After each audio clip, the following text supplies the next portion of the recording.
नमस्ते, क्रिकेटनॉमिक्स में आपका स्वागत है। मैं हूं रोहित। आप मुझे देख भी रहे हैं और सुन भी रहे हैं। कल दो बड़े मुकाबले हुए। जो अंतिम जो 14वां मैच दोनों ही टीमों ने खेला, खासकर चेन्नई की बात करें, चेन्नई ने डीसी के खिलाफ खेला और एक बड़ा टारगेट 223 का दिया, और जिसमें डेविन कॉनवे ने अपनी टीम की तरफ से 80 से ज़्यादा रन बनाए। फिर उधर दिल्ली की तरफ से अगर बात करें तो डेविड वार्नर ने हमेशा की तरफ 50 अर्धशतकीय पारी खेली और 80 रन से ऊपर उन्होंने भी रन बनाए। कहने का मेरा मतलब ये है कि दोनों टीमों की तरफ से सिर्फ जो मेन बैटर्स थे जो हमेशा रन बनाते हैं उन्होंने ही रन बनाए। और एक इम्पॉर्टेंट चीज़ वो देखने को मिली, वो ये कि चेन्नई बहुत ही शानदार तूफानी अंदाज में क्वालिफायर दौर में चली गई। जो जिस तरह से उसे जाना चाहिए था क्वालिफायर दौर में, उस तरह से वो गई है और बड़े अंतर से 40 रन से ज़्यादा मार्जिन से उन्होंने कल दिल्ली कैपिटल्स को हराया। दिल्ली कैपिटल्स ने कोशिश ही नहीं की जीतने का या कुछ करने का, सिर्फ डेविड वार्नर को छोड़ दिया जाए। कोई भी ऐसा नजर नहीं आया जो जीतने के लिए खेल रहा हो या कुछ के लिए। कुल मिला कि ये एक जो है दिखाता है कि मोराल कितना नीचे हो चुका है उन टीमों का जो आईपीएल से पहले ही बाहर हो चुकी हैं। दूसरी बड़ी इंपॉर्टेंट है कि कल जो एक दूसरा मुकाबला जब हुआ तो जिसमें एलएसजी ने जिस तरह से कल खेला और केकेआर को हराया, मुझे लगता है केकेआर वहां जीत सकती थी। जो प्रयास रिंकू सिंह ने अंतिम में किया, चौके छक्के फिर छक्के जो लगाए उन्होंने, मुझे लगता है वो प्रयास बीच में और प्लेयर्स कर सकते थे, लेकिन किसी ने उस तरह का किया नहीं। सिर्फ एक रन से हारना, और जिस तरह से उन्होंने इम्पॉसिबल वो खेल रहे थे अंतिम 3 ओवर में, जिस तरह से बैटिंग की वो बहुत ही जबरदस्त थी। और ये दर्शाता है कि वो आने वाले टाइम के लिए यशस्वी जायसवाल, रिंकू सिंह और तिलक वर्मा उस श्रेणी में खिलाड़ी ये तीनों आ गए हैं जो भारतीय टीम के लिए दस्तक दे रहे हैं। T20 के लिए भी हो सकते हैं और वनडे के लिए भी हो सकते हैं। तो देखना ही होगा कि उससे कुल मिला कि आईपीएल से भारतीय टीम को बहुत फायदा हो रहा है और एक बड़ी खेप मिल रही है खिलाड़ियों की कि ये दिक्कत नहीं आ रही कि किसको लें किसको नहीं लें। बॉलर्स की भी खेप मिल रही है, बैटर्स की भी खेप मिल रही है। इस आईपीएल में भी यशस्वी जायसवाल एक बड़ी खोज है और रिंकू सिंह एक बड़ी खोज है। तिलक वर्मा तो खैर हैं ही।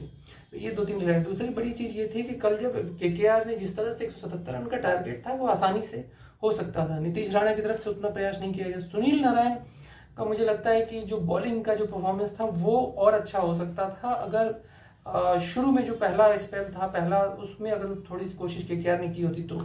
दूसरी बड़ी बात यह है कि जो बैटिंग का जो कॉम्बिनेशन है उसमें थोड़े से चेंजेस लाने चाहिए थे, वो नहीं किए केकेआर ने और उसका बड़ा नुकसान हुआ। अगर थोड़े से चेंजेस भी किए गए होते तो केकेआर ये मुकाबला आसानी से जीत सकती थी, लेकिन शायद उनको भी ये आभास था कि वो बाहर हो चुके हैं।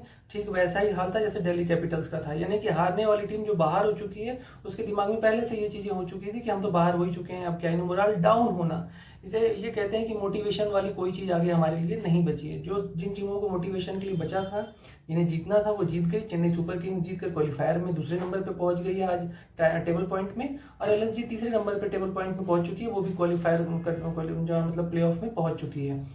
अब जो मुकाबला बचा है वो है एमआई के लिए। एमआई का मुकाबला आज है, थोड़ी ही देरों में शुरू होगा। एमआई एसआरएच से खेलेगी और उसे बड़े मार्जिन से जीतना होगा।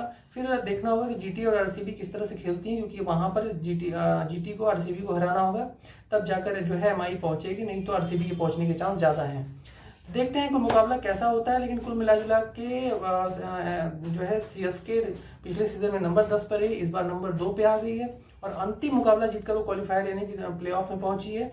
ये बहुत इंपॉर्टेंट मुझे लगा क्योंकि वो जीत का जज्बा दिखा उनके में इस बार, और जीटी तो अपने लाजवाब परफॉर्मेंस के लिए जानी जाती रही है। पिछले 2 जिस तरह से आईपीएल उन्होंने खेले, ऐसा लग ही नहीं रहा कि वो नई टीम है। एलएसजी को देखकर नहीं लग रहा कि वो नई टीम है, यानी नई टीमों ने पुरानी टीमों को कहीं ना कहीं बहुत ही कड़ी टक्कर दी है। आप देखिए नंबर 1 से 4 तक में कौन है? Gujarat Titans number 1, LSG number 3, number 4 के लिए अभी लड़ाई हो रही है। यही 2 टीम नई आई थी और यही दोनों टीम देखिए अभी नंबर 3 तक काबिज है। तो कुल मिला के नई टीमों का खेलने का जज्बा और युवा प्लेयर्स ज्यादा होने के कारण, स्ट्रेटजी अच्छी होने के कारण मुझे लगता है कि बहुत कुछ उसका फायदा उनको मिल रहा है। और पुरानी टीमें अभी भी परंपरागत तरीके से चल रही हैं, खासकर एमआई की मैं बात करूंगा। एमआई शुरू से लेकर अंत तक जो 5 ओवर का मुकाबला है वो अभी तक ठीक नहीं कर पाई अपना 5 ओवर जिस तरह से अंतिम में खेलते हैं। तो देखते हैं अब कुल मिलाकर कैसा रहता है मुकाबला, कैसा होता है आने वाले टाइम में। आज मुंबई का मुकाबला, लेकिन सीएसके और जो बात करें तो वो अच्छी तरह से जीत गई है। और सीएसके का पहुंचना मुझे लगता है बहुत जरूरी इसलिए भी माना जा रहा है इमोशनली, क्योंकि सीएसके के पहुंचने से धोनी को लेकर कहा जा रहा है कि अंतिम मैच है, अंतिम सीजन है आईपीएल का उनका। तो इस सीजन से थोड़ा इमोशनल भी है ये सीएसके का जो है वो प्ले ऑफ में पहुंचना। तो देखते हैं कुल मिलाकर कैसा होता है, लेकिन मुकाबला बहुत ज़बरदस्त होने वाला है, क्योंकि मुझे लगता है कि जीटी का सीधा मुकाबला एलएसजी से हो सकता है और सीएसके का मुकाबला आने वाली जो भी चौथे नंबर की टीम होगी उससे हो सकता है। देखते हैं कैसा होता है क्या होता है, लेकिन कुल मिलाकर दो महत्वपूर्ण टीमें जो हैं वो आगे पहुंच चुकी हैं। दोनों टीमें अच्छा खेल रही थी शुरू से ही, जो नहीं अच्छा खेल रही थी वो देखिए अभी भी संघर्ष कर रही हैं। आरसीबी, एमआई, आरआर ये संघर्ष कर रही हैं, बाकी टीमें बाहर हो चुकी हैं जिस तरह से कर रही हैं। सबसे दुर्भाग्यपूर्ण रहा केकेआर का। केकेआर जिस तरह से शुरुआत की थी उस तरह से वो आगे बढ़ा नहीं पाई। इंडिविजुअल प्लेयर परफॉर्मेंस दे रहा था और कलेक्टिव परफॉर्मेंस नजर नहीं आ रहा था। कल का ही परफॉर्मेंस देख लीजिए, सिर्फ रिंकू सिंह ने परफॉर्मेंस किया, 177 रन आसानी से चेस कर सकते थे, वो नहीं कर पाए, तो उसका भुगतान आगे करना पड़ा। आईपीएल के बाहर हो गए वो और प्ले ऑफ में नहीं पहुंच पाए। तो देखते हैं आगे आईपीएल कैसा होता है, लेकिन जो भी होगा रोमांचक होगा।